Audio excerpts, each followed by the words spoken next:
Joshua. Okay. Like a few requests. யாரெல்லாம் like வீட்டில் இருந்து நீங்கள் கனெக்டாக இருக்கீங்களோ உங்களோட வீடியோஸை நீங்கள் சுவிட்ச் ஆன் பண்ணீங்க அப்படின்னா லைக் அங்கிளுக்கும் ஏதோ லேப்டாப் கிட்ட இல்லை மொபைல் கிட்ட பேசாமல் ஒரு சில நபர்களோடு கூட பேசுகிறதான அந்த அனுபவம் அவங்களுக்கும் இருக்கும்.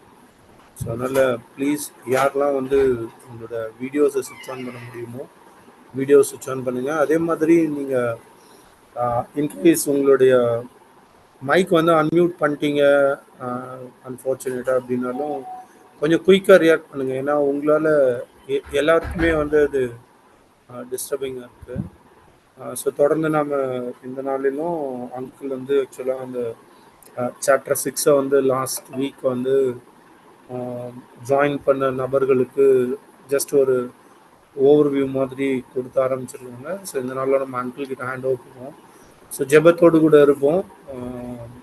கர்த்தர் நமக்கு தன்னுடைய வார்த்தைகளை பகிர்ந்து தருவார். அங்கிள் ஓவியம்.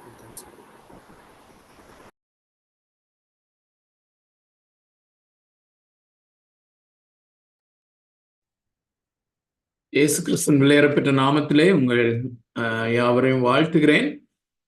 இந்த நாளிலும் நாம் நம்முடைய வேத ஆராய்ச்சியை தொடரும்படியாய் தேவன் நமக்கு கொடுத்திருக்கிற இந்த தருணத்திற்காக அவர் அருளி இருக்கிற இந்த கிருபைக்காய் நான் ஆண்டவரை துதிக்கிறேன். கடந்த வாரம் 6வது அதிகாரத்தை நம்ம தொடங்கினோம். அதுக்கு ஒரு முகவுரை மாத்திரம் கொடுக்க முடிஞ்சிச்சு. அதனால அதை நம்ம தொடருவோம். 6வது அதிகாரம் ஒரு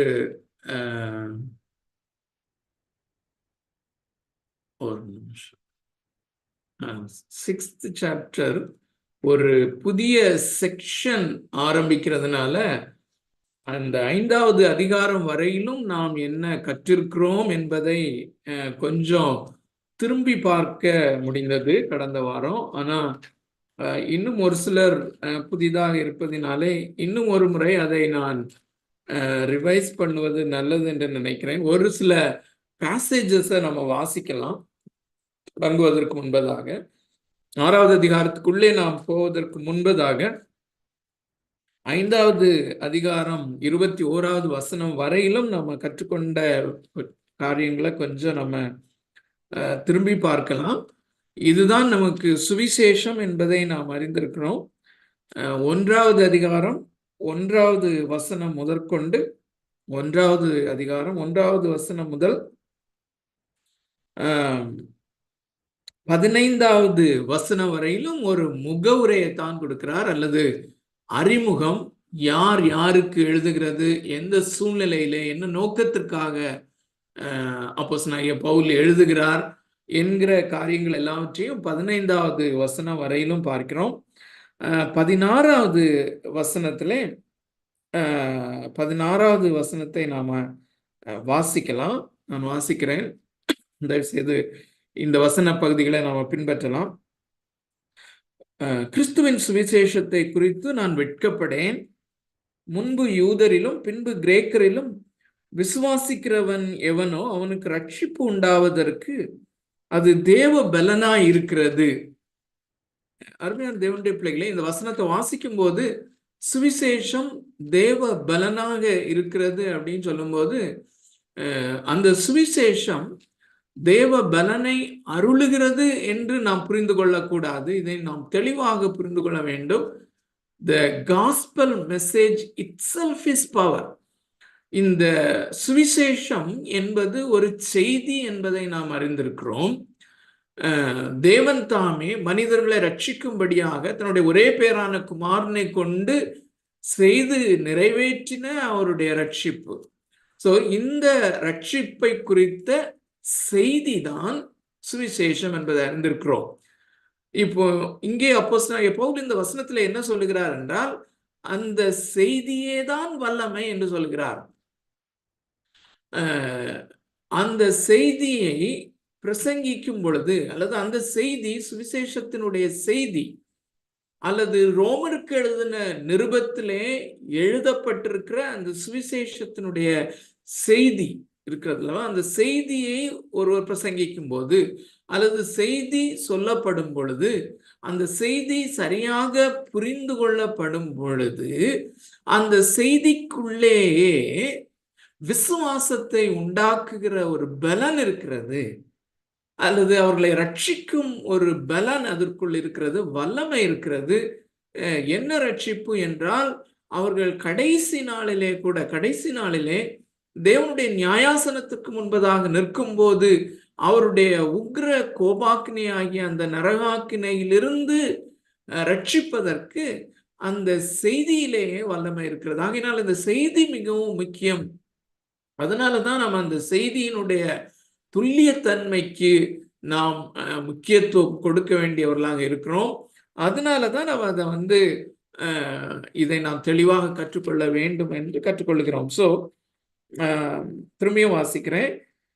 கிறிஸ்துவின் சுவிசேஷத்தை குறித்து நான் வெட்கப்படேன், முன்பு யூதரிலும் பின்பு கிரேக்கரிலும் விசுவாசிக்கிறவன் அவனோ அவனுக்கு ரட்சிப்பு உண்டாவதற்கு அது தேவ பலனாக இருக்கிறது. அதுக்கு பிறகு நம்ம வாசிக்கிறது 18வது வசனம். அதே ஒரு வசனம் பிறகு 18வது வசனம், ஏன் இந்த சுவிசேஷம் தேவையா இருக்கிறது, இப்படி மனிதர்களை ரட்சிக்கக்கூடிய தேவ வல்லமை அடங்கிய இந்த சுவிசேஷம் ஏன் பிரசங்கிக்கப்பட வேண்டும், அல்லது இந்த சுவிசேஷத்தினுடைய தேவை என்ன என்பதை 18வது வசனத்துல வாசிக்கிறோம். ஏனென்றால் தேவ கோபாக்கினை மனிதர்களுக்குள்ளே அது வெளிப்படுத்தப்பட்டிருக்கிறது என்கிறது.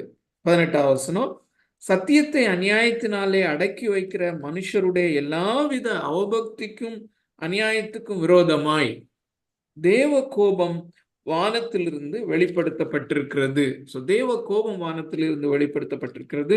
அதுக்கு பிறகு அந்த 1வது அதிகாரம் முழுமையும், 2வது அதிகாரம் முழுமையும், 3வது அதிகாரம் 20வது வசனம் வரையிலும், நல்லா கவனிங்க, 1வது அதிகாரம் ஒரு மிகவும் வைடராக நாம் அதை கிளாசிஃபை பண்ணுவோமேயானால், அதாவது ஒரு பெரிய தலைப்பு நாம் கொடுப்போமேயானால் 1வது அதிகாரம் முதல் 3வது அதிகாரம் 20வது வசனம் வரையிலும் காண்டம்னேஷன் அல்லது மனுக்குலத்தின் மேல் எல்லா மனிதர்கள் மேலும் இருக்கிற ஆக்கினை தீர்ப்பு அல்லது கண்டம்னேஷன் from God, தேவனுடைய நியாய தீர்ப்பு என்று நாம் சொல்லலாம், அல்லது தேவனுடைய ஆக்கினை தீர்ப்பு என்று நாம் சொல்லலாம்.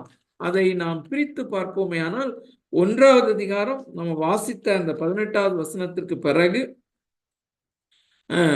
புறஜாதிகள் எப்படி பாவிகளானார்கள், பாவம் என்றால் என்ன என்பதை 21வது வசனத்திலே வாசிக்கிறோம். 21வது வசனத்தையும் நான் வாசிக்கிறேன், பின்பற்றுங்கள். அவர்கள் தேவனை அறிந்தும் அவரை தேவனென்று மகிமைப்படுத்தாமலும் ஸ்தோத்திரியாமலும் இருந்து தங்கள் சிந்தனைகளினாலே வீணரானார்கள். உணர்வில்லாத அவர்களுடைய இருதயம் இருளடைந்தது.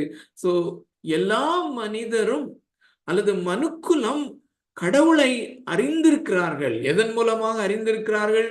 படைக்கப்பட்டவைகளின் மூலமாக தெளிவாக அறிந்திருக்கிறார்கள்.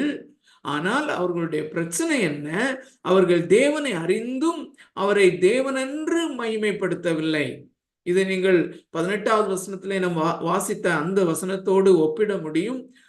ஏனென்றால் சத்தியத்தை அநியாயத்தினாலே அடக்கி வைக்கிறவன் மனிதன், அவன் சத்தியத்தை அறிந்தும் தேவனை யாரென்று அறிந்தும் படைக்கப்பட்டவைகளை கொஞ்சம் அவன் கூர்ந்து நோக்குவானால், இவ்வளவு பிரம்மாண்டமான சூரியனும் நட்சத்திரங்களும் மற்ற பிம்பங்கள் இவைகளெல்லாம் தானாக வந்திருக்க முடியாது. நிச்சயமாக ஒரு இவைகளை எல்லாவற்றையும் காட்டிலும் மேலான வல்லமை படைத்த ஒருவர் இதனை படைத்திருக்க வேண்டும். அது மாத்திரமல்ல, இதே அதிகாரத்துல நம்ம பார்க்கிறோம், மனிதனுக்கு ஒரு மனசாட்சியையும் தேவன் கொடுத்திருக்கிறார். இந்த மனசாட்சியையும் வைத்து அவன் பார்க்கும் பொழுது நிச்சயமாக ஒரு கடவுள், வல்லமையுள்ள கடவுள் இருக்கிறார் என்பதை அவன் அறிகிறான். ஆனால் அவரை தேவன் என்று அல்லது மேலானவர் என்று அக்னாலஜ் பண்ணி அவரை அறிகிற அறிவிலே வளர்ந்து அவரை ஸ்தோத்திரியாமல் இருப்பதினாலே, அவருக்கு கொடுக்க வேண்டிய கனத்தையும் மகிமையும் கொடுக்காதபடினாலே, அல்லது அவரை அன்பு கூற வேண்டிய பிரகாரமாய், அவரிலே அன்பு கூற வேண்டிய பிரகாரமாய் அன்பு கூறாதபடினாலே அவனுடைய இருதயம் இருளடைந்தது என்று தொடர்ந்து நாம் வாசிப்போமே. ஆனால் இப்படி அந்த பாவம் என்கிற காரியத்தை செய்து அதை தொடர்ந்து மனிதன் கடவுளை விட்டு பிரிந்து எப்படி ஒரு மாபெரும் வீழ்ச்சிக்கு நேராய் போய்கொண்டிருக்கிறான் என்பதை அதை நாம் இப்பொழுது வாசித்த அந்த வசனத்தை தொடர்ந்து 1வது அதிகாரத்திலையும் வாசிக்கிறோம். அதுக்கு பிறகு 2வது அதிகாரத்துல யூதர்கள், பிரஜாதிகள் மாத்திரமல்ல யூதர்கள் எப்படி அவர்கள் பிரமாணத்தை பெற்றிருக்கிறார்கள், தேவனுடைய நியாய பிரமாணத்தை பெற்றிருக்கிறார்கள், ஆனாலும் அவர்கள் பாவிகளாகத்தான் இருக்கிறார்கள் என்பதை 2வது அதிகாரத்திலே நிரூபணம் செய்து கொண்டே வருகிறவர் 3வது அதிகாரத்திலே வரும் பொழுது 3வது அதிகாரம் 9வது வசனத்திலிருந்து 10வது வசனத்திலிருந்து 9வது வசனம் வரையிலும் அந்த டோட்டல் டிப்ராவிட்டி ஆஃப் மேன். இப்படிப்பட்ட மனிதன், அவன் யூதனானாலும் சரி, அவன் புறஜாதியானாக இருந்தாலும் சரி, எல்லா மனிதர்களும் பாவத்தினால் நிறைந்திருக்கிறார்கள். தேவ கோபாக்கினையை அவர்கள் மேல் அவர்கள் வைத்து கொண்டிருக்கிறது மாத்திரமல்ல, அவர்கள் பரிதாபமான நிலைமையிலே பாவத்தினாலே பிடிக்கப்பட்டிருக்கிறார்கள் என்பதை 10வது வசனத்திலிருந்து 19 வரைக்கும் நம்ம வாசிக்க முடியும். அதனுடைய முடிவாக 21வது வசனத்திலே இப்படி இருக்க, 21வது வசனத்தை வாசிக்கிறேன். இப்படி இருக்க நியாயப்பிரமாணம் இல்லாமல் தேவ நீதி வெளியாக்கப்பட்டிருக்கிறது. அதை குறித்து நியாயப்பிரமாணமும் தீர்க்க தரிசனங்களும் சாட்சியிடுகிறது. ஸோ இப்படிப்பட்ட நிலைமையிலே, அதாவது மனிதன் தன்னுடைய வாயை திறந்து தேவனுடைய சமூகத்திலே ஒரு தைரியமாக வரக்கூடாத அளவுக்கு நாம் இந்த வசன பகுதியை தியானிக்கும் போது ஒரு கோர்ட் ரூமை நம்ம இமேஜின் பண்ணணும். ஒரு கோர்ட் ரூம், அந்த கோர்ட் ரூம்ல சர்வலோகத்தின் நியாயாதிபதியாகிய தேவன் சிங்காசனத்திலே இருக்கிறார். ஒவ்வொரு மனிதர்களாக நாம் அவருக்கு முன்பதாக வரும் பொழுது வாய் அடைக்கப்பட்டவர்களாக, ஏனென்றால் அதுக்கு முன்னாடி நாம் வாசிக்கிறோம், அந்த வாய்கள் அடைக்கப்படும்படியாக, என்னால் ஒன்றும் சொல்ல முடியாத அளவுக்கு சாஷ்டாங்கமாய் விழுந்த நிலைமையிலே, பாவியான மனுஷன், எனக்கு ஒரு நம்பிக்கையும் இல்லை என்று இருக்கும்போது நியாயப்பிரமாணம் அவனுக்கு உதவி செய்யாது. ஸோ நியாயப்பிரமாணம் இல்லாதபடி அல்லது கட்டளைகளையும் கற்பனைகளையும் கீழ்ப்படிவதனாலே ஒரு தேவ நீதியை நாம் பெற்றுக்கொள்ள முடியாது, அல்லது தேவனுக்கு பிரியமாய் நாம் வாழ முடியாது.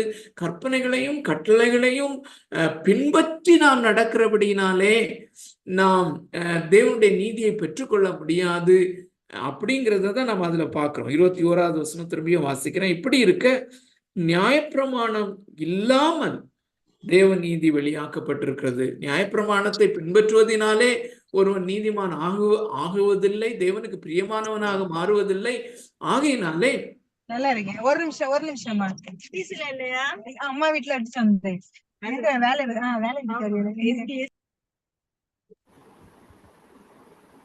ஓகே. இந்த நியாயப்பிரமாணம் இல்லாமல் தேவநீதி வெளிப்படுத்தப்பட்டிருக்கிறது. சோ அருமையான தேவனுடைய பிள்ளைகளே, இந்த இன்னொரு விதத்திலே இந்த ரோமருக்கு எழுதின நிருபத்தை மிகவும் விரிவாக நாம் பிரிப்போமேயானால், நல்ல கவனிங்க, 1வது அதிகாரம் தொடங்கி 5வது அதிகாரம் வரையிலும், நல்ல கவனிங்க, 1வது அதிகாரம் தொடங்கி 5வது அதிகாரம் வரையிலும் ரட்சிப்பு, ரட்சிக்கப்படுதல் அல்லது பாவியாகிய ஒரு மனிதன் தேவனாலே நீதிமான் என்று பிரகடனப்படுத்தப்படுதல் என்கிற ஒரே ஒரு கருப்பொருளைத்தான் நாம் கற்றுக்கொள்கிறோம். சோ அதற்கான ஸ்டேஜ செட் பண்றாரு, அல்லது ஏன் அவ்விதமாக தேவனாகிய கர்த்தர் பாவியாகிய மனிதனை நீதிமான் என்று பிரகடனப்படுத்த வேண்டும், ஏன் ரட்சிக்கப்பட வேண்டும் என்கிறதைத்தான் இந்த 3 அதிகாரங்களின் இவ்வளவு நேரம் நம்ம வாசித்த அல்லது கவர் பண்ண அந்த வேத பகுதிகளிலே பார்க்கிறோம். அதை முடித்த பிறகு 21 25 26 வரையிலும் அந்த ரட்சிப்பு எப்படி நடக்கிறது, அல்லது விசுவாசத்தினாலே ஒருவன் நீதிமான் ஆக்கப்படுவது எப்படி என்பதை வாசிக்கிறோம். அதுல ஒரு சில வசனங்களை வாசிக்கிறேன். 23வது வசனம், எல்லாரும் பாவம் செய்து தேவ மகிமை அற்றவர்களாகி. அருமையானவர்களே, இந்த வசனம் ரொம்ப ஷார்ட்டாக இருக்கிறது, ஆனால் பவர் பேக்ட் வேர்ஸ் என்று சொல்லலாம். இந்த சிறிய சென்டென்ஸ்க்குள்ள மிகுதியான காரியங்கள் மறைந்திருக்கிறது. தேவன் நம்மை தம்முடைய மகிமைக்கென்று சிருஷ்டித்தார், மகிமைக்கென்று உண்டாக்கினார்.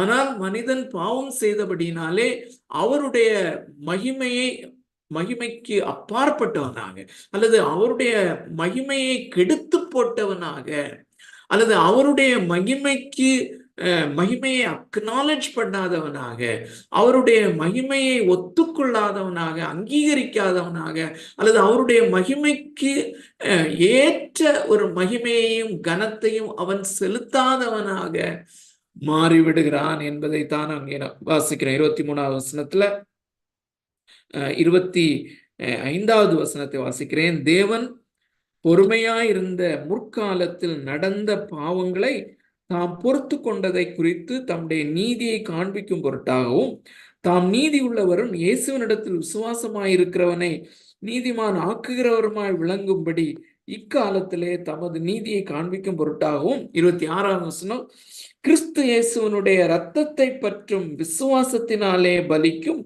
கிருபாதார பலியாக அவரையே ஏற்படுத்தினார். அல்லது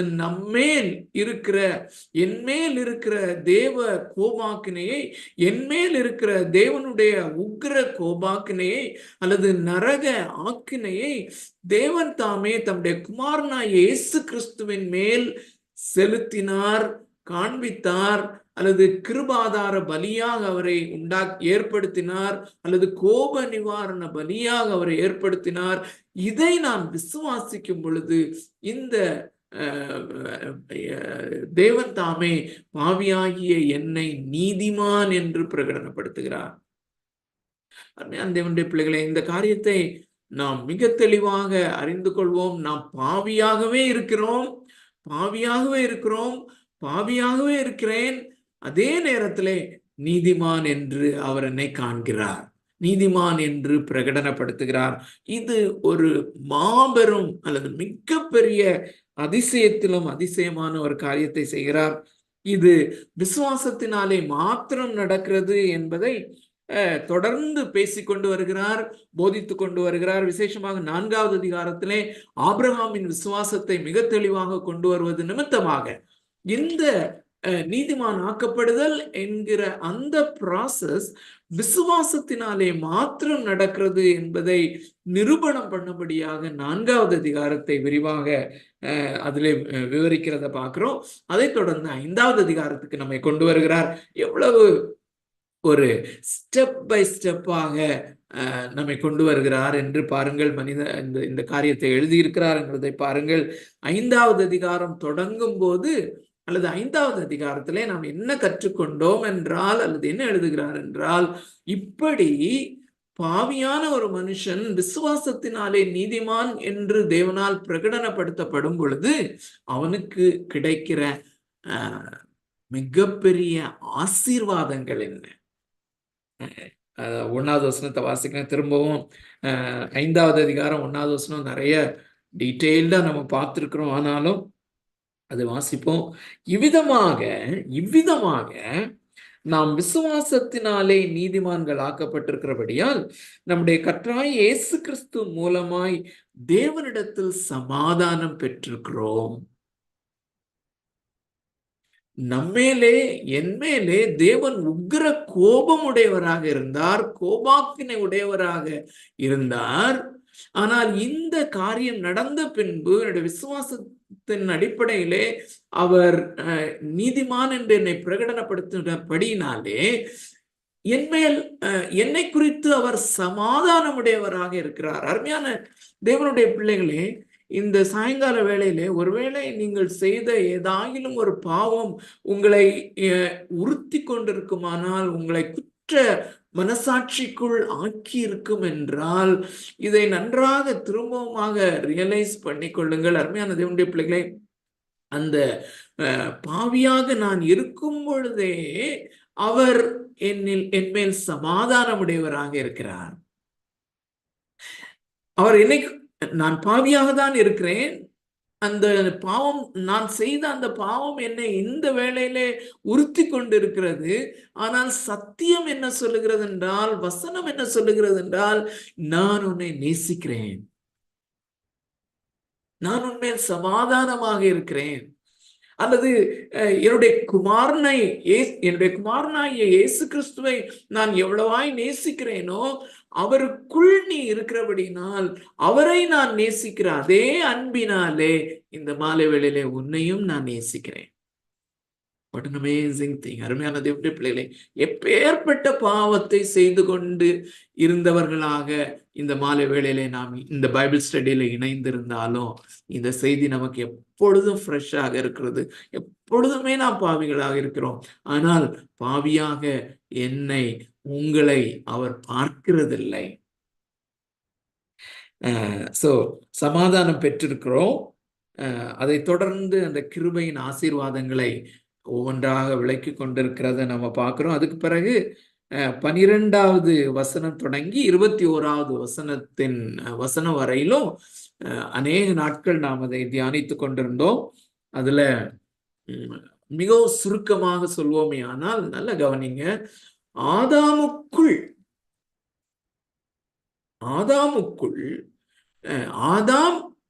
எப்பொழுது அவன் கீழ்ப்படியாமை நடப்பித்தானோ, அல்லது ஆதாம் எப்பொழுது தேவனாகிய கர்த்தர் சொன்ன வார்த்தைக்கு கீழ்ப்படியாதபடி புசிக்க கூடாது என்று அவர் கட்டளையிட்ட அந்த கட்டளையை மீறி என்றைக்கு ஆதாம் அந்த கனியை பறித்து புசித்தானோ அன்றைக்கு ஆதாமுக்குள்ளே நானும் நீங்களும் அதே பாவத்தை நடப்பித்தோம் என்று சொல்கிறார்.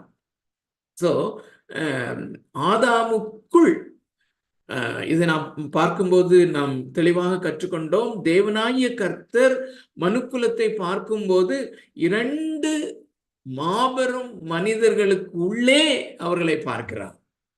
ஒன்றில் எல்லா ஒன்றில் நாம் ஆதாமுக்குள் இருக்கிறோம். ஒவ்வொரு மனிதனும் ஆதாமுக்குள் இருக்கிறான் அல்லது அவன் கிறிஸ்துவுக்குள் இருக்கிறான். ஆதாமுக்குள் இருக்கிறவர்கள் பாவிகளாக இருக்கிறார்கள் அல்லது மரணத்திற்குள் இருக்கிறார்கள். கிறிஸ்துவுக்குள் இருக்கிறவர்கள் ஜீவனை பெற்றுக் கொள்கிறார்கள். இந்த வசன பகுதியிலே நாம் மிக முக்கியமாய் கற்றுக்கொண்டது என்னவென்றால், நாம் பிறக்கும் போது ஆதாமுடைய கீழ்ப்படியாமையை நாம் சுதந்திரித்து கொண்டோம். ஆதாமுக்குள்ளே இருந்தவர்களாக ஆதாமுடைய கீழ்ப்படியாமை என்னுடைய கீழ்ப்படியாமையாக கருதப்பட்டது. ஆதாமுக்கு கொடுக்கப்பட்ட அந்த மரணத்தின் தண்டனை என்னுடைய மரணத்தின் தண்டனையாக மாற்றப்பட்டது. என்னுடைய தண்டனையாக மாறினது, எல்லாருடைய தண்டனையாகவும் மாறினது. ஆனால் நான் நீதிமான் என்று பிரகடனப்படுத்தப்பட்ட போது நான் கிறிஸ்துவுக்குள்ளாக வைக்கப்பட்டேன். அதான், கிறிஸ்துவுக்குள்ளே நான் வைக்கப்பட்டேன். அப்பொழுது எனக்கு நடந்த காரியம் என்ன? கிறிஸ்துவனுடைய கீழ்ப்படிதல் என்னுடைய கீழ்ப்படிதலாய் மாற்றப்பட்டது.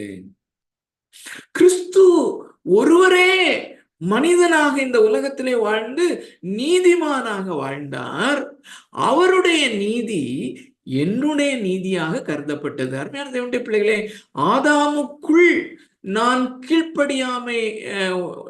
கீழ்ப்படியாதவனாய் நான் மாறிவிட்டேன் என்பதை நான் விசுவாசிக்காத பட்சத்திலே, அல்லது அதை புரிந்து கொள்ளாத பட்சத்திலே இந்த காரியத்தை என்னால புரிந்து கொள்ள முடியாது. ஆனால் அதை நான் சரியாய் புரிந்து கொள்ளும் போது, அருமையான தேவனுடைய பிள்ளைகளே, நான் ஏதோ ஒரு பாவத்தை செய்யும் போது மாத்திரம் பாவி அல்ல.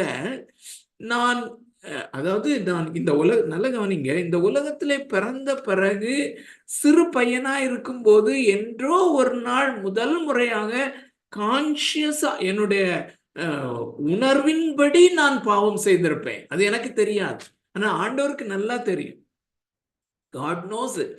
என்றைக்கு முதலாவது நான் நன்மை தீமை அறியத்தக்க வயதை எட்டினவனாக நான் என்றைக்கு பாவம் செய்தேன் என்பது அவருக்கு நன்றாக தெரியும். ஆனால் அந்த நாளுக்கு முன்பதாகவே நான் பாவியாக இருந்தேன் என்பதை நான் அறிந்து கொள்ள வேண்டும். அது எப்படி அறிய முடியும்? வேதாகமும் தெளிவாக போதிக்கிறது. நான் பிறந்த போதே ஆதாமுடைய கீழ்ப்படியாமையை சுமந்தவனாகவே நான் வருகிறேன் என்பதை நான் கிராஸ்ப் பண்ணிட்டேனா, என்பதை நான் சரியாக புரிந்து கொண்டேனே, ஆனால் இந்த காரியத்தை நான் புரிந்து கொள்ள முடியும். இந்த காரியத்தை இயேசு கிறிஸ்துவனுடைய நீதி, இயேசு கிறிஸ்து உயிர்த்தெழுந்த போது அவர் நீதிமான் என்று பிரகடனப்படுத்தப்பட்டார் என்று நாம் அறிந்திருக்கிறோம். சோ அந்த நீதி, இயேசு கிறிஸ்துவனுடைய அந்த பெர்ஃபெக்டான நீதி என்னுடைய நீதியாக கருதப்படுகிறது. என்னுடைய பிள்ளைகளை, இந்த மாலை வேளையிலே ஒருவேளை ஏதாகிலும் ஒரு பாவத்தை செய்தது என்னை உறுத்தி கொண்டிருக்குமானால், அருமையான தேவனுடைய பிள்ளைகளே, தேவனாகிய கர்த்தர் உங்களை என்னை பார்க்கும்போது எப்படி பார்க்கிறார்? இயேசு கிறிஸ்துவனுடைய நீதியை உடையவர்களாக பார்க்கிறார். ஓகே, 20-21 நல்ல கவனிங்க. இப்போ நம்ம 6வது அதிகாரத்துக்குள்ள நம்ம போகிறோம். அதுக்கு முன்பதாக 20வது வசனத்தையும், அதாவது 5வது அதிகாரத்தினுடைய 20வது வசனத்தையும் 21வது வசனத்தையும் நான் உங்களுக்காக வாசிக்கிறேன். அதை பின்பற்றுங்கள். மேலும் மீறுதல் பெருகும்படிக்கு நியாயப்பிரமாணம் வந்தது. ஸோ இங்க நியாயப்பிரமாணத்தை கொண்டு வருகிறார். அது எதற்காக நியாயப்பிரமாணம் கொடுக்கப்பட்டது என்பதை மிக தெளிவாக நாம் கற்றுக்கொண்டிருக்கிறோம். ஒருவேளை அதை கிளாரிஃபை பண்ணணும்னு சொல்லி விரும்புகிறவர்கள் அந்த பர்டிகுலர் வீடியோவை நீங்க பார்க்கலாம். திரும்ப வாசிக்கிறேன். மேலும் மீறுதல் பெருகும்படிக்கு நியாயப்பிரமாணம் வந்தது. ஏன் மீறுதல் பெருக வேண்டும்? அப்படி இருந்தும் பாவம் பெருகின இடத்திலே கிருபை அதிகமாய் பெருகிற்று. சோ நியாயப்பிரமாணத்தின் மூலமாக மனிதனுடைய பாவம் மிகவும் அதிகமான பாவமாக அது வெளிப்பட்டது. சோ தட் அதன் மூலமாக தேவன் என்னை ரட்சிக்கிற அல்லது தேவன் என்னை நீதிமான் என்று பிரகடனப்படுத்துகிற அந்த கிருபை எவ்வளவு மேலானது, எவ்வளவு பெரியது என்று நாம் அறிந்து கொள்ளும்படியாக, அல்லது கிருபை பெரிதாக விளங்கும்படியாக, கிருபை அதிகமானது என்று விளங்கும்படியாக பாவம் பெருகினது.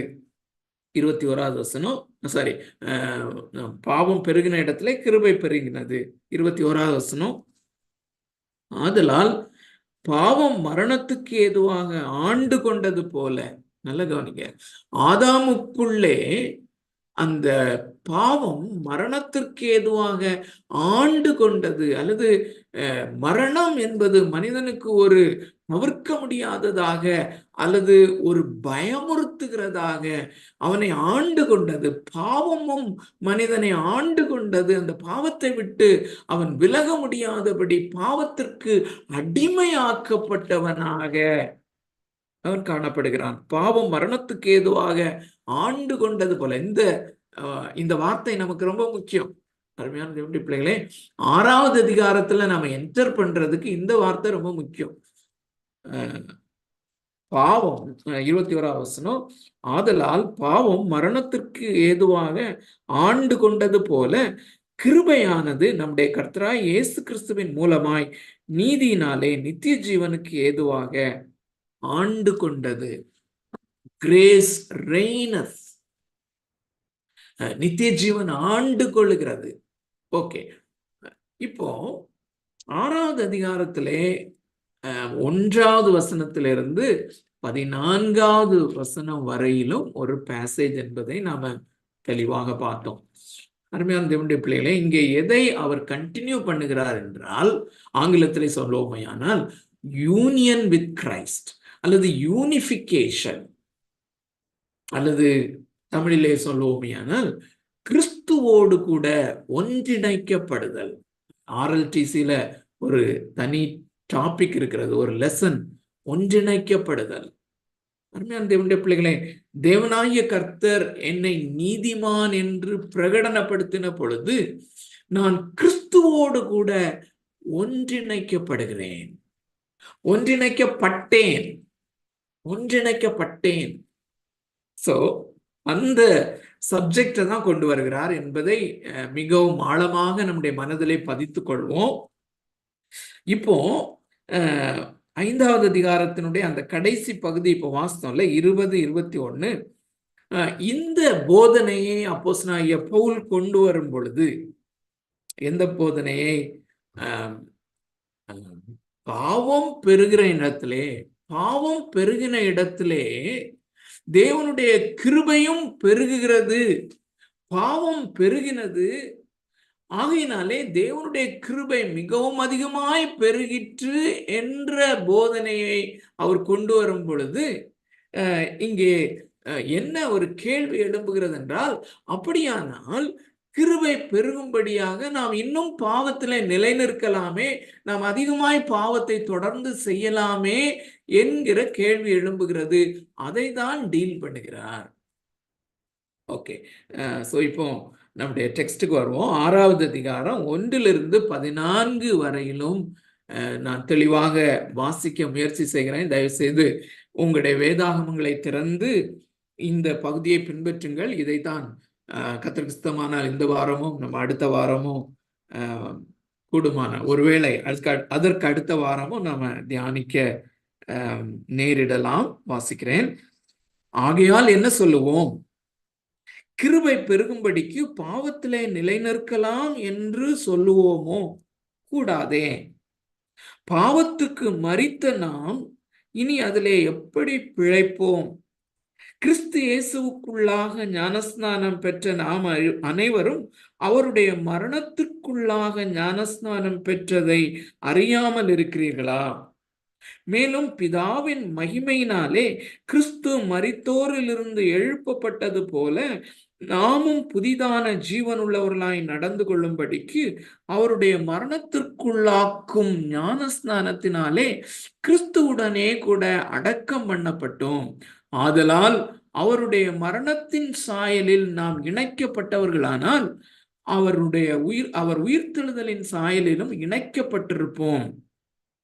நாம் இனி பாவத்துக்கு ஊழியம் செய்யாதபடிக்கு பாவ சரீரம் ஒழிந்து போகும் பொருட்டாக நம்முடைய பழைய மனுஷன் அவரோட கூட சிலுவையில் அறையப்பட்டதென்று அறிந்திருக்கிறோம். மரித்தவன் பாவத்துக்கு நீங்கி விடுதலை ஆக்கப்பட்டிருக்கிறானே. ஆகையால் கிறிஸ்துவுடனே கூட நாம் மரித்தோமானால் அவருடனே கூட பிழைத்தும் இருப்போம் என்று நம்புகிறோம். மரித்தோரிலிருந்து எழுந்த கிறிஸ்து இனி மரிப்பதில்லை என்று அறிந்திருக்கிறோம். மரணம் இனி அவரை ஆண்டு கொள்வதில்லை. அவர் மரித்தது பாவத்திற்கென்று ஒரே தரம் மரித்தார். அவர் பிழைத்திருக்கிறது தேவனுக்கென்று பிழைத்திருக்கிறார். அப்படியே நீங்களும் உங்களை பாவத்துக்கு மரித்தவர்களாகவும் நம்முடைய கர்த்தராகிய இயேசு கிறிஸ்துவுக்குள் தேவனுக்கென்று பிழைத்திருக்கிறவர்களாகவும் எண்ணிக்கொள்ளுங்கள். ஆகையால் நீங்கள் சரீர இச்சைகளின்படி பாவத்திற்கு கீழ்ப்படியத்தக்கதாக சாவுக்கு ஏதுவான உங்கள் சரீரத்தில் பாவம் ஆளாதிருப்பதாக நீங்கள் உங்கள் அவயவங்களை அநீதியின் ஆயுதங்களாக பாவத்திற்கு ஒப்புக்கொடாமல் உங்களை மரித்தோரிலிருந்து பிழைத்திருக்கிறவர்களாக தேவனுக்கு ஒப்பு கொடுத்து உங்கள் அவயவங்களை நீதிக்குரிய ஆயுதங்களாக தேவனுக்கு ஒப்பு கொடுங்கள். ஸோ இதை எத்தனை பேர் வீட்டில இருந்தும் வாசித்தீங்கன்னு சொல்லி தெரியாது. கடந்த முறை வாசிக்கும் போதும் இதை வாசிக்கும் போதே கொஞ்சம் கன்ஃபியூஷிங்கா, கொஞ்சம் கடினமான பகுதி போல நமக்கு தோன்றுகிறது. ஆனால் அருமையான தேவனுடைய பிள்ளைகளை, நமக்கு மிகவும் உற்சாகத்தை கொடுக்கக்கூடிய, ஆவிக்குரிய வாழ்க்கைக்கு நமக்கு மிகவும் பயனுள்ள, நம்மை ஊன்ற கட்டுகிற, நம்மை மகிழ்ச்சியினால் நிரப்புகிற ஒரு பேசேஜ் என்று இதை நாம் நிச்சயமாக சொல்லலாம். நான் கடந்த முறை சொன்னேன், மார்ட்டின் லாய்ட் ஜோன்ஸ் இடத்திலே ஒரு தேவ மனிதன், நீங்கள் ஏன் இன்னும் ரோமருக்கு எழுதின நிருபத்தை உங்களுடைய சபையிலே பிரசங்கிக்கவில்லை என்று கேட்ட பொழுது, இந்த கேள்வியை அந்த வேத பண்டிதர் மார்ட்டின் லாய்ட் ஜோன்ஸ் இடத்திலே கேட்கும் போது, மார்ட்டின் லாய்ட் ஜோன்ஸ் மிகவும் வயதானவராகிவிட்டார். அநேக புஸ்தகங்களை தன்னுடைய சபையிலே போதித்து விட்ட பிறகு, தன்னுடைய வயதான காலத்திலே இந்த கேள்வி கேட்கப்பட்ட போது அவர் சொன்ன பதில் என்னவென்றால், ரோமருக்கு எழுதின நிருபம் 6வது அதிகாரத்தை நான் எப்பொழுது புரிந்து கொள்ளுகிறேனோ அப்பொழுது நான் அதை பிரசங்கிப்பேன் என்று. தேவனுடைய பிள்ளைகளே, அப்படிப்பட்ட தேவ மனிதர்களுடைய உதவியை தேவன் நமக்கு இந்த இன்டர்நெட் மூலமாக கொடுத்திருக்கிறார் என்பது மிகவும் ஆச்சரியமும் அதிசயமுமான காரியம். அதையும் பயன்படுத்த தேவன் தாமே உதவி செய்வாராக. ஸோ ஒரு சிலர் வீடியோலையும் இருக்கீங்க. ஒரு சின்ன எக்ஸசைஸ். இப்பொழுது நாம வாசித்த இந்த வேத பகுதியில, அதாவது 6வது அதிகாரம் 1 to 14 வரையிலும் எத்தனை முறை அல்லது எந்தெந்த இடத்துல மரணம் என்கிற காரியம் வருகிறது, எத்தனை முறை என்பதை மாத்திரம் கொஞ்சம் குயிக்கா கணக்கு போட முடியுமா? யாராவது ஒருவர், யாராவது ஏற்கனவே நீங்க கொஞ்சம் இந்த பேசேஜ்ல ஒர்க் பண்ணியிருந்தீங்கன்னா டக்குன்னு சொல்லிடலாம். ஆனா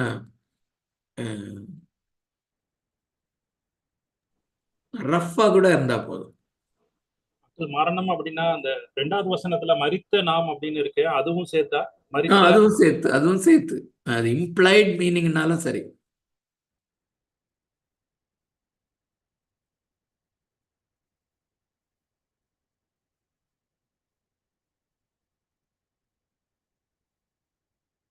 நம்ம இங்க பைபிள் ஸ்டடி பண்றோம், அதனால ஒரு பிரசங்கம் மாதிரி இருக்கணும்னு நம்ம எதிர்பார்க்க வேண்டாம்.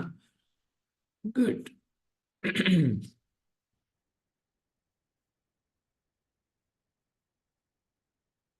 எக்ஸ்பிளிசிட்டா ஒரு 4 times வருது.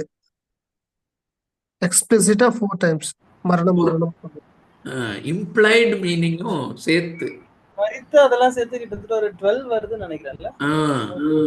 14 times வருது. Very good. குறைந்தபட்சம் 12 முறை. ஆனா இம்ப்ளைட் மீனிங்கும் பார்த்தீங்கன்னா இதுல 14 வசனங்கள் இருக்குது. 14 முறை அல்லது 13 முறை அல்லது 12 முறைனாலும் ப்ரிடாமினன்டான, மிக முக்கியமான ஒரு கருப்பொருளாக மரணம் வருகிறத நம்ம பார்க்கிறோம்.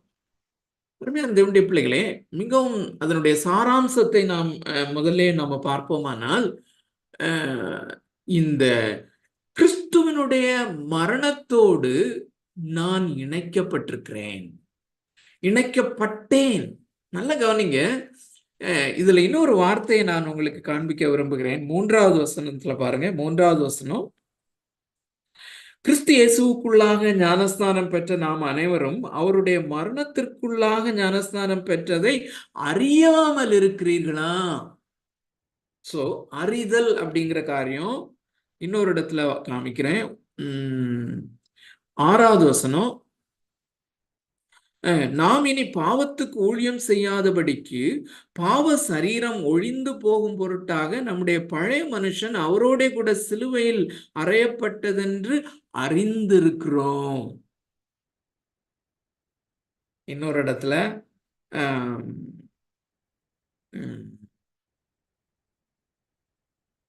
9வது வசனம், மரித்தோரிலிருந்து எழுந்த கிறிஸ்து இனி மரிப்பதில்லை என்று அறிந்திருக்கிறோம். அருமையான தேவனுடைய பிள்ளைகளே, இங்கே அப்போஸ்தலனாகிய பவுல் பரிசுத்த ஆவியானவரால் ஏவப்பட்டு அல்லது தேவனால் அருளப்பட்ட தேவ வார்த்தையை எப்படி கொடுக்கிறார், எதற்காக கொடுக்கிறார் என்றால், இந்த சத்தியங்களை அறிந்து கொள்ளுதல் மிக மிக மிக மிக முக்கியமானது. அநேகர் இவ்விதமா இப்படி ஒரு பைபிள் ஸ்டடியை நம்ம பண்ணும்போது தமிழ் கிறிஸ்தவ உலகத்திலே ஒருவேளை நினைக்கலாம், இவ்வளவு டீட்டெயில்டா நம்ம படிக்கணுமா? ஒருவேளை படிக்காதவங்களும் ரட்சிக்கப்பட மாட்டாங்களா? அருமையான தேவனுடைய பிள்ளைகளே, இதை படிக்காதவங்களுக்கு தான் அப்போஸ்தலனாகிய பவுல் எழுதியிருக்கிறார். நல்ல கவனிங்க. அப்போஸ்தலனாகிய பவுல் முதல் முறையாக இந்த ரோமருக்கு இந்த கடிதத்தை எழுதி அனுப்பும் போது, அல்லது கலாத்திய சபைகளுக்கு ஒரு கடிதத்தை எழுதி அனுப்பும் போது, நல்ல கவனிங்க, அது ரொம்ப எக்ஸ்பென்சிவான ஒரு காரியம். நாம இமெயில்ல டைப் பண்ணி சென்ட்ன்னு போடுற மாதிரி கிடையாது. ஆக்சுவலா எப்படின்னா, அதை எழுதுவதற்கு பெரிய கஷ்டப்படணும். கஷ்டப்பட்டு அதை எழுதி அதை நடந்தோ இல்லாட்டி கப்பல்லையோ இல்லாட்டி ஏதோ ஒரு யாத்திரை செய்து, எக்ஸ்பென்சிவான ஒரு யாத்திரை செய்து அதை கொண்டு சேர்க்கும்படியான ஒரு மனிதனை பார்க்க வேண்டும். மாத்திரம் இல்ல, இத காப்பீஸ் எடுத்து அந்த ரோம திருச்சபையிலே 100 பேர் இருந்தாங்கன்னா 100 பேருக்கும் 100 காப்பி எடுத்து கொடுக்க மாட்டாங்க. இதை எப்படி ஒருத்தர் தான் வாசிப்பார். ஞாயிற்றுக்கிழமை இவர்கள் ஆராதனைக்காக கூடி வரும் பொழுது அப்போஸ்தலனாகிய பவுலிடம் இருந்து ஒரு கடிதம் நமக்கு வந்திருக்கிறது என்று அந்த கடிதத்தை முழுமையாய் வாசிப்பார்கள். வாசிக்கிறது தான் அவங்களுக்கு செய்தி. அப்போ வாசித்து எப்படி பண்ணாங்கன்னு தெரியாது. ஆனா அருமையானவர்களே, அன்றைய அந்த கிறிஸ்தவர்கள், ரோம திருச்சபையில் உள்ள கிறிஸ்தவர்கள் இதை தெளிவாக அறிந்து கொண்டார்கள். That's an amazing thing. இதை நினைச்சு பார்த்தீங்கன்னா ரொம்ப ஆச்சரியமாக இருக்கும். சோ இந்த யூனிஃபிகேஷன் என்கிற காரியத்தை, நாம் கிறிஸ்துவோடு கூட இணைக்கப்பட்டிருக்கிறோம் என்பதையும், எப்படி இணைக்கப்பட்டிருக்கிறோம், அந்த இணைக்கப்படுதலினாலே நமக்கு கிடைக்கிற ஆசீர்வாதங்கள் என்ன என்பதை தெளிவாக அறிந்து கொள்ள வேண்டியது அவசியம். அதுதான் நம்மை ரட்சிக்கும் என்று கடந்த வாரத்துல நான் சொன்னேன். சோ இந்த அறிவு நமக்கு முக்கியம். அருமையான தேவனுடைய பிள்ளைகளே, சோ இப்போ 1வது வசனத்தையும் 2வது வசனத்தையும் திரும்பியும் அதை கொஞ்சம் பார்த்துட்டு 3வது வசனத்துக்கு போகலாம். அருமையான தேவனுடைய பிள்ளைகளே, இந்த 1வது வசனத்துல 1வது வசனத்திலையும் 2வது வசனத்திலையும் அப்போஸ்தலனாகிய பவுலினுடைய முழு இமோஷனை நம்ம பார்க்க முடியும். ஆகையால் என்ன சொல்லுவோம்? கேள்விகளா வருகிறத பாருங்க. ஆகையால் என்ன சொல்லுவோம்? கிருபை பெருகும்படிக்கு பாவத்திலே நிலைநிற்கலாம் என்று சொல்லுவோமோ? Can we say that? இதை மிகவும் வலியுறுத்தலோடு கொண்டு வருகிறார். அதாவது பாவியான மனுஷன் எப்பேற்பட்ட பாவியானாலும் அவனை நீதிமான் என்று தேவன் பிரகடனப்படுத்துகிறார். கிறிஸ்துவனுடைய நீதி என்னுடைய நீதியாய் மாறுகிறது என்பதை எல்லாவற்றையும் அன்றைக்குள்ள கிறிஸ்தவர்கள், அந்த ரோம திருச்சபை மக்கள் தெளிவாக புரிந்து கொண்டார்கள். சோ அப்படி புரிந்து கொள்ளும் போது பவுல் ஆங்கிலத்தில் சொல்லுவோமே ஆனால் ஆன்டினோமியனிசம் அப்படின்னு ஒரு வார்த்தை இருக்கிறது. அதாவது மனம் போல வாழ்கிற ஒரு வாழ்க்கையை குறித்து பிரசங்கம் பண்ணுகிறான்.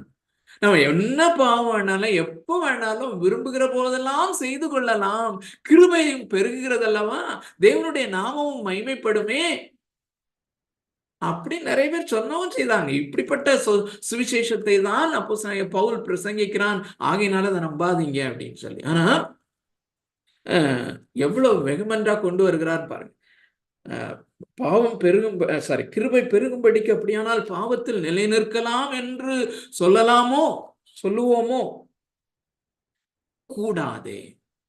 கூடாது என்கிற அந்த வார்த்தையை பல ஆங்கில டிரான்ஸ்லேஷன்ல நீங்க பாத்தீங்கன்னா, சில டிரான்ஸ்லேஷன்ல God forbid, அது மிகவும் இமோஷனலான ஒரு வார்த்தை.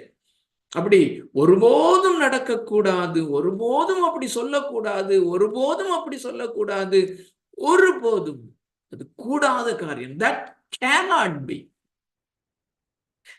அதுக்கு என்ன லாஜிக்கல் ரீசன் சொல்றாருன்னு பாருங்க. 2வது வசனம், பாவத்துக்கு மரித்த நாம் இனி அதுல எப்படி பிழைப்போம்? How can we died to sin. அருமையான தேவனுடைய பிள்ளைகளே,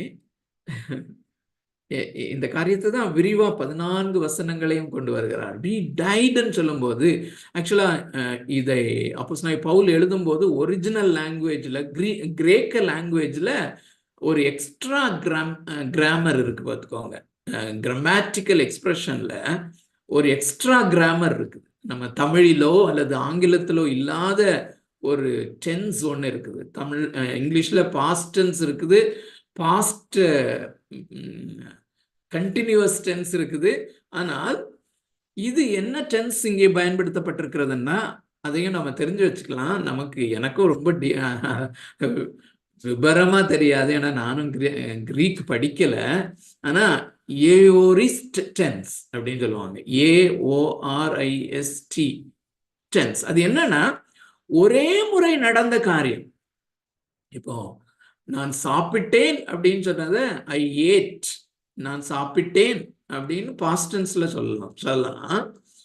ஆனா நான் பிறந்தேன் அப்படிங்கிறத ஒரே ஒரு தடவை தான் நான் பிறந்தேன்.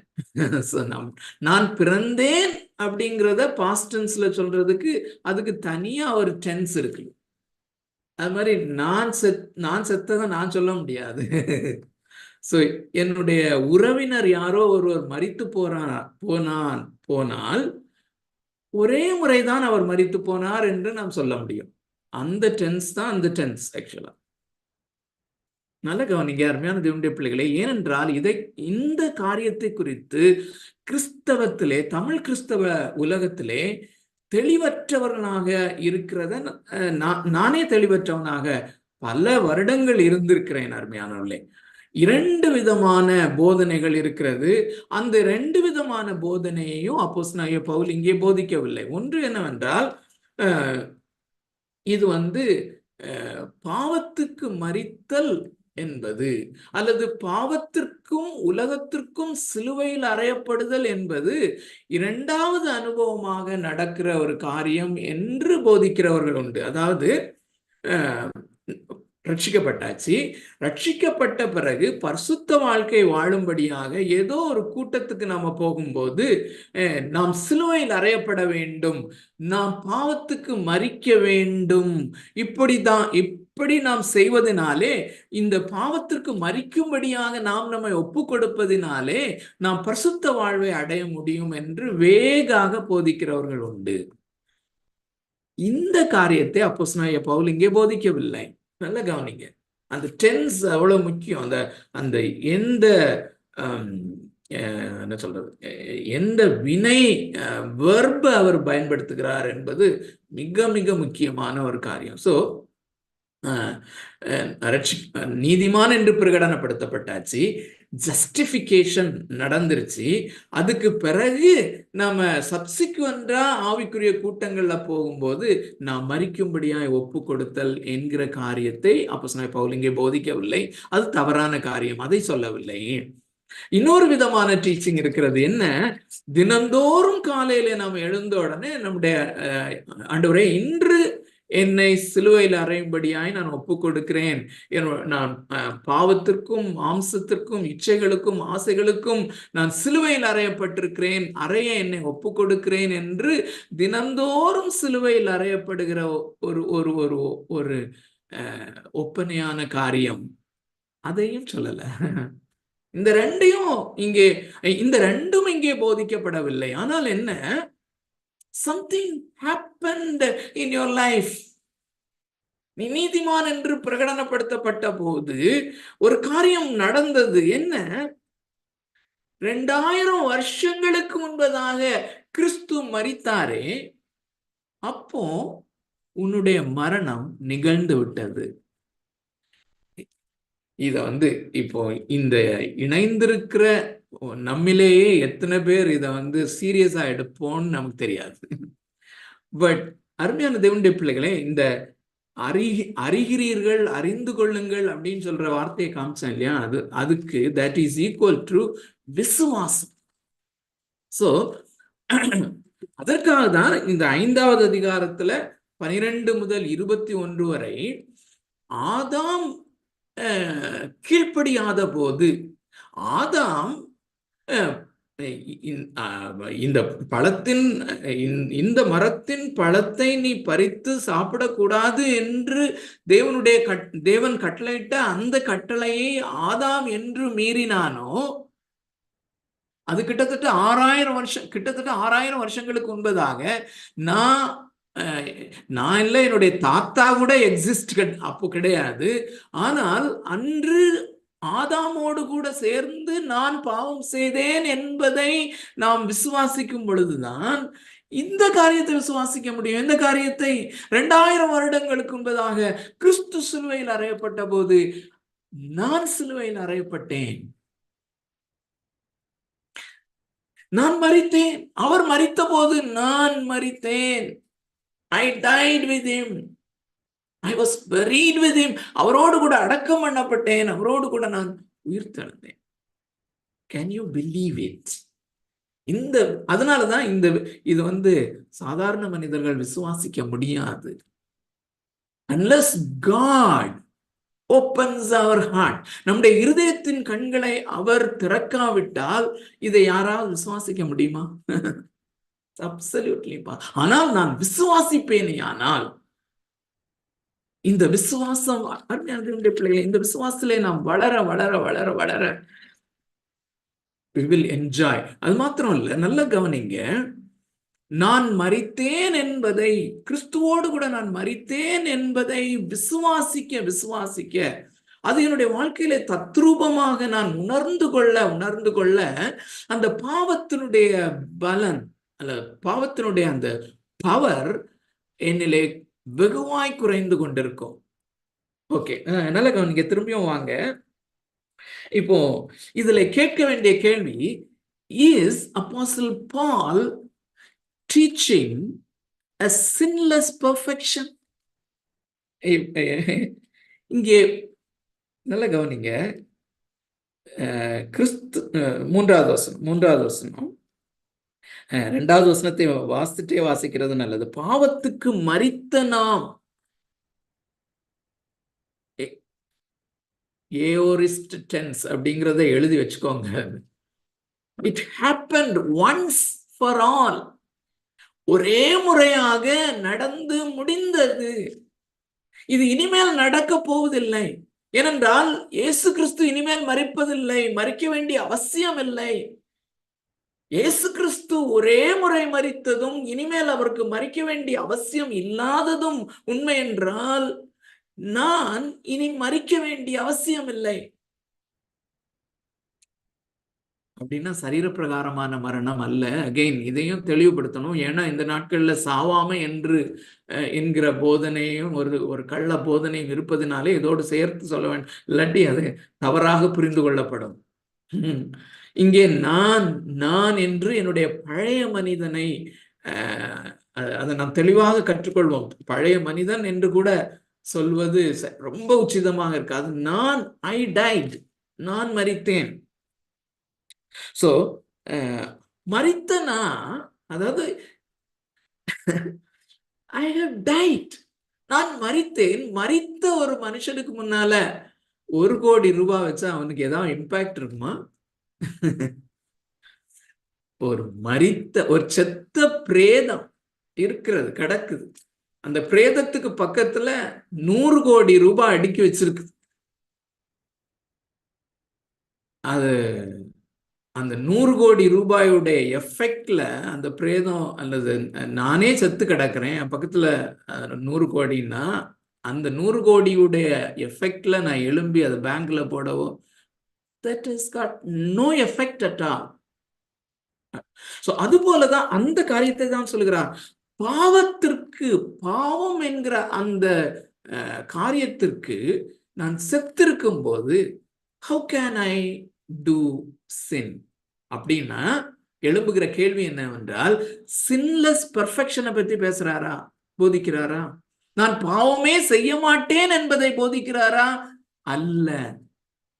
தெளிவாய் புரிந்து கொள்வோம். ஏனென்றால் 7வது அதிகாரத்துக்கு போகும்போது, நான் விரும்புகிற நன்மையை செய்யாமல் விரும்பாத தீமையே செய்கிறேன், விரும்புகிற நல்ல காரியத்தை செய்யாதபடி பாவத்தையே நான் செய்கிறேன், இப்படி நான் செய்வேனானால் நான் என்ன புரிந்து கொள்கிறேன் என்றால், நான் அல்ல, எனக்குள்ளே வாசமாயிருக்கிற பாவமே அப்படி செய்கிறது என்று சொல்லுகிறார்.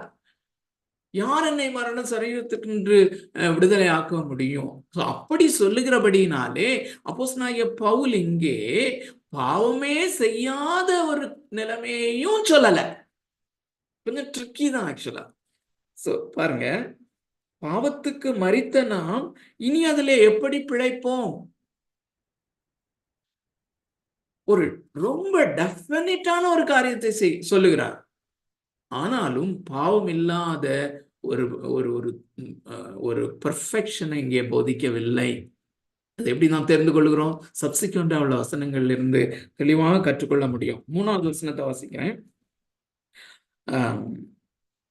கிறிஸ்து இயேசுவுக்குள்ளாக ஞானஸ்நானம் பெற்ற நாம் அனைவரும், அகைன் இந்த இடத்துல ஞானஸ்நானம் என்பது தண்ணீரில் மூழ்கி ஞானஸ்நானம் எடுப்பதினாலே நடைபெறுகிற காரியத்தை இங்கே அப்போஸ்தலனாகிய பவுல் போதிக்கவில்லை. நல்ல கவனிங்க. அந்த நாட்களில் உள்ள விசுவாசிகள் எல்லாருமே நீதிமான் என்று பிரகடனப்படுத்தப்பட்ட போது, அல்லது இந்த சுவிசேஷத்தினுடைய செய்தியை அவர்கள் துல்லியமாய் அவர்கள் கேட்டு விசுவாசிக்கும் பொழுது அவர்கள் எல்லாரும் ஞானஸ்நானம் பெற்றிருந்தார்கள். அந்த அசம்ஷன்ல தான் பேசுகிறார். சோ நல்ல கவனிங்க, நீதிமான் என்று பிரகடனப்படுத்தப்படுதல் அல்லது ரட்சிப்பு இஸ் ஈக்குவல் டு ஞானஸ்நானம். அவர்கள் எப்பொழுது ரட்சிக்கப்படுகிறார்களோ உடனே அவர்கள் ஞானஸ்நானம் எடுக்கிறார்கள். அந்த கண்டிஷன்ல தான் பேசுகிறார். சோ நல்ல கவனிங்க, நீங்கள் ரட்சிக்கப்பட்ட போது, அல்லது நீங்கள் விசுவாசித்த போது, அல்லது நீங்கள் நீதிமான் என்று பிரகடனப்படுத்தப்பட்ட போது நடந்த ஒரு காரியம், நீங்கள் மரித்தீர்கள். அந்த மரணத்தை வெளிப்படுத்தும்படியாக உடனடியாக நீங்கள் ஞானஸ்நானம் பெற்றீர்கள். ஆகையினாலே ஞானஸ்நானம் இங்கே முக்கியமான பொருள் அல்ல. ஞானஸ்நானம் ஒரு சிம்பாலிக்கா நீங்க பண்றீங்க. அந்த சிம்பல் எதுக்கு சிம்பலா இருக்குது அப்படிங்கிறத குறித்து தான் நீங்க பேசுகிறார். எதுக்கு சிம்பலா இருக்குது? நீங்கள் மரித்தீர்கள்.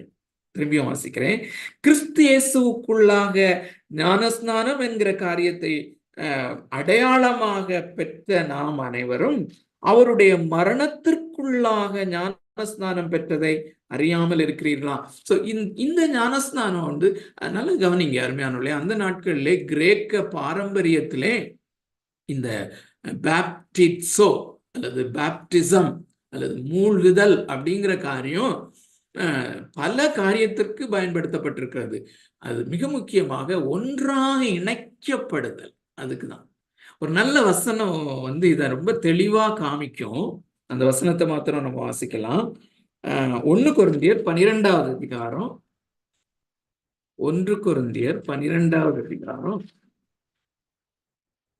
13வது வசனம். 1 கொரிந்தியர் 12வது அதிகாரம் 13வது வசனம். நாம் யூதராயினும் கிரேக்கராயினும் அடிமைகளாயினும் சுயாதீனராயிலும் எல்லாரும் ஒரே ஆவியினாலே ஒரே சரீரத்திற்குள்ளாக ஞானஸ்நானம் பண்ணப்பட்டு எல்லாரும் ஒரே ஆவிக்குள்ளாகவே தாகம் தீர்க்கப்பட்டோம். சோ இங்கேயும் கருப்பொருள் என்னவென்றால், பரிசுத்த ஆவியினாலே நாம் எல்லாரும் கிறிஸ்துவோடு கூட இணைக்கப்பட்டோம். அதுக்குதான் ஞானஸ்நானம் பண்ணப்பட்டோம் என்ற வார்த்தையை அவர் பயன்படுத்தப்படுகிறார். கிறிஸ்துவோடு கூட பரிசுத்த ஆவியானவர் இந்த காரியத்தை செய்கிறார், அல்லது தேவனாகிய கர்த்தர் செய்கிறார். அவர் என்ன செய்கிறார்? இயேசு கிறிஸ்துவோடு கூட என்னை ஒன்றிணைக்கிறார், அல்லது பேப்டைஸ் பண்ணுகிறார். அந்த பேப்டிசம் மூலமாக கிறிஸ்துவோடு கூட ஒன்றாகி விடுகிறோம். சோ எந்தெந்த காரியங்களிலே நாம் ஒன்றாக ஆகிறோம்? நல்ல கவனிங்க. 3வது வசனத்துல மரணத்திற்குள்ளாக நாம் ஒன்றிணைக்கப்படுகிறோம். சோ இயேசு கிறிஸ்து என்று மரித்தாரோ அன்று என்னுடைய மரணமும் நேரிட்டது. அதான் 3வது வசனம். திரும்பியும் 3வது வசனத்தை வாசிக்கிறேன். கிறிஸ்து இயேசுவுக்குள்ளாக ஞானஸ்நானம் பெற்ற நாம் அனைவரும் அவருடைய மரணத்திற்குள்ளாக ஞானஸ்நானம் பெற்றதை அறியாமல் இருக்கிறீர்களா? We died. நான் மரித்தேன். 4வது வசனம் அடக்கம் பண்ணப்படுதல் அங்க வருது பாருங்க.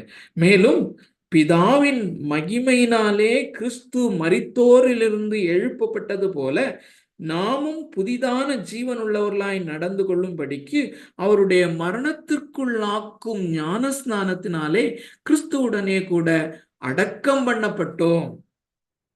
நல்லா கவனிங்க. சோ இங்க அடக்கம் பண்ணப்படுதல், உயிரோடு எழுதல், 2 ப்ராசஸும் இங்க வந்துருது.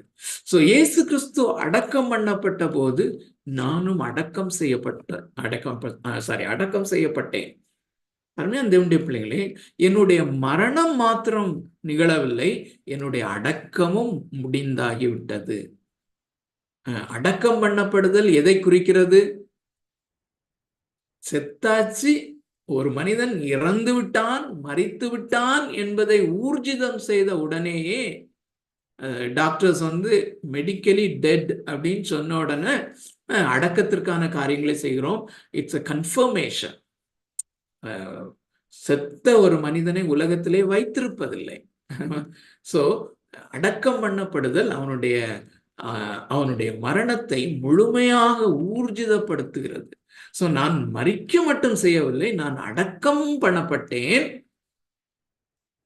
கிறிஸ்து உயிரோடு எழுந்த போது நான் தேவனாலே உயிரோடு எழுப்பப்பட்டேன். சோ எப்படி இயேசு கிறிஸ்துவை தேவன் உயிரோடு எழுப்பினாருங்கிறது 4வது வசனத்தினுடைய முதல் பகுதியில பார்க்கிறோம். மேலும் பிதாவின் மகிமையினாலே கிறிஸ்து மரித்தோரிலிருந்து எழுப்பப்பட்டது போல. அது எப்படிப்பட்ட மகிமை என்பதை ஒரு சில வசனங்கள் வாசிக்கணும்னு நினைச்சேன். மேபி அடுத்த வாரம் நம்ம வாசிக்கலாம். சோ தேவனாகிய கர்த்தருடைய மகிமையினாலே அவர் இயேசு கிறிஸ்துவை எழுப்பினார். அல்லது வேறு விதமாய் சொல்வோமே ஆனால், தேவனாகிய கர்த்தருடைய எல்லையற்ற வல்லமையினாலே இயேசு கிறிஸ்துவை மரித்தோரிலிருந்து எழுப்பினார் அல்லவா, அதே வல்லமையினாலே நானும் புதிதான ஜீவனுள்ளவனாக நடந்து கொள்ளும்படி உயிரோடு எழுப்பப்பட்டிருக்கிறேன். நியூ லைஃப், புது வாழ்வு எனக்கு கிடைத்திருக்கிறது.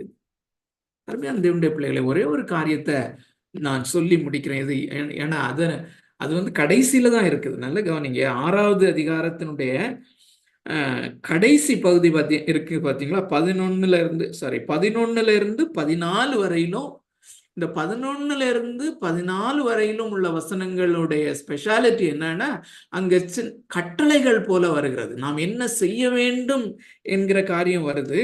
அதுல ரொம்ப முக்கியமா 11வது வசனத்துல, அப்படியே நீங்களும் உங்களை பாவத்திற்கு மரித்தவர்களாகவும் நம்முடைய கர்த்தராகிய இயேசு கிறிஸ்துவுக்குள் தேவனுக்கென்று பிழைத்திருக்கிறவர்களாகவும் எண்ணிக்கொள்ளுங்கள் அப்படின்னு வருது பாத்தீங்களா? அப்போ ஒருவேளை உங்களுக்குள்ள இந்த சந்தேகம், இந்த காரியம் வரலாம். மரித்தேன், ஓகே, அதை நான் விசுவாசித்திடலாம். வசனம் சொல்லுகிறது, வேதம் போதிக்கிறது, இயேசு கிறிஸ்து மரித்த போது, அதாவது 2000 வருஷங்களுக்கு முன்பதாகவே அவர் தேவனாய் இருக்கிறபடினாலே என்னை அவர் அறிந்திருக்கிறார். நான் அவரோடு மரித்தேன், நான் அவரோடு கூட அடக்கம் பண்ணப்பட்டேன், அவரோடு கூட உயிர்த்தெழுந்தேன் என்பதையும் நான் நம்பிடலாம், விசுவாசித்திடலாம். இங்க எண்ணிக்கொள்ளுங்கள் அப்படின்னு போட்டிருக்கிறதுனால இது வெறும் இமேஜினேஷன் தானா? No, it is not imagination. அருமையானவர்களே, அந்த அடுத்த வாரத்திலிருந்து நம்ம இதனுடைய அர்த்தத்தை ரொம்ப தெளிவா பார்ப்போம். எண்ணிக்கொள்ளுங்கள் என்றால் நீங்க இப்படி நடந்ததாக கற்பனை பண்ணி கொள்ளுங்கள் என்பது அர்த்தம் அல்ல. இப்படி நடந்ததாக நீங்கள் இமேஜின் பண்ணிக்கோங்க அப்படிங்கிறது அர்த்தம் அல்ல. இது ட்ரூத் அல்லது ஃபேக்ட், இது சத்தியம், இதுதான் நடைபெற்றது என்பதை எந்த அளவுக்கு நாம விசுவாசிக்கிறோமோ, எந்த அளவுக்கு நாம உண்மை என்று உணர்ந்து கொள்ளுகிறோமோ, அந்த அளவுக்கு என்னுடைய வெற்றியுள்ள வாழ்க்கையை நான் வாழ முடியும். அந்த அளவு நான் பாவம் செய்யாமல் இருக்க முடியும், பாவத்தை நான் மேற்கொள்ள முடியும், பாவத்தை சீ என்று வெறுத்து தள்ள முடியும். ஆகையினாலே இந்த பைபிள் ஸ்டடியில என்னுடைய ஜெபம், நம்முடைய ஜெபம் எதுவாக இருக்க வேண்டும் என்றால், lord make it as my experience. நல்ல கவனிங்க, இந்த முதல் 3 திரும்பியும் நல்ல கவனிங்க. இந்த முதல் 3 வசனம், அதாவது 3வது வசனமும் 4வது வசனமும் 5வது வசனத்திலையும் கிறிஸ்துவனுடைய மரணம், அவருடைய அடக்கம் பண்ணப்படுதல், உயிரோடு எழும்புதல், இந்த காரியங்களை சொல்லும் போது இது ஒரு என்னுடைய எக்ஸ்பீரியன்ஸ் அல்ல, இது ஒரு அப்ஜெக்டிவான ட்ரூத். இது ஒரு ஃபேக்ட், ஒரு ட்ரூத், ஒரு சத்தியம். இது உண்மையாக நடந்தது. இதை நான் விசுவாசிக்கும் போது, அதை அறிந்து கொள்ளுதல் ரொம்ப முக்கியம். இதை என்னுடைய மனதிலே அறிந்து கொள்ளும் போது தேவன் தாமே எனக்குள்ளே ஒரு விசுவாசத்தை வைக்கிறார். இவைகளை விசுவாசிக்க உதவி செய்கிறார். விசுவாசிக்கும் போது நான் அந்த எண்ணிக்கொள்ளுதல் அப்படின்னு சொல்லும்போது அது ஒரு ஆழமான விசுவாசம், அல்லது என்னை அதிலே உட்படுத்தி கொள்ளுகிற, தத்ரூபமாய் உட்படுத்தி கொள்ளுகிற ஒரு நிச்சயமாய் நடந்ததான ஒரு காரியமாக அது எனக்கு மாறிவிடுகிறது. தொடர்ந்துள்ள வசனங்களை நம்ம வாசிக்கும் போது இன்னும் டீட்டெயில்ஸ் நம்ம பார்க்க முடியும். 4 வரைக்கும் நம்ம கற்றுக்கொண்டு இருக்கிறோம். 5வது வசனத்திலிருந்து 10 வரையிலும் ஒரு வேத பகுதி. அதுல நம்ம இப்போ வாசித்த அந்த 3 ப்ராசஸையும், அதாவது 3வது வசனம், 4வது வசனம், 5வது வசனத்தினுடைய விளக்கத்தை தான் அங்கே பார்க்கிறோம். அதுக்கு பிறகு 11ல இருந்து 14 வரையிலும் அதனுடைய ஒரு சின்ன அப்ளிகேஷன், அது என்னுடைய வாழ்க்கையிலே நான் என்னதான் செய்யணும் அப்படிங்கிறதை குறித்த காரியத்தையே நாம கற்றுக்கொள்வோம். அருமையான தேவனுடைய பிள்ளைகளை, வருகிற நாட்களிலே பரிசுத்த ஆவியானவர் தாமே நமக்கு இதை தெளிவாக கற்றுக்கொள்ளவும், இதை விசுவாசிக்கிறதற்கான பலனை தரவும், இதை விசுவாசிக்கிறதுனாலே நான் ஒரு வெற்றியுள்ள கிறிஸ்தவ வாழ்க்கை வாழத்தக்கதாக, ஒரு பரிசுத்த வாழ்க்கை வாழத்தக்கதாக தேவன் தாமே நமக்கு கிருபை செய்வாராக. ஒவ்வொரு தம்பியும்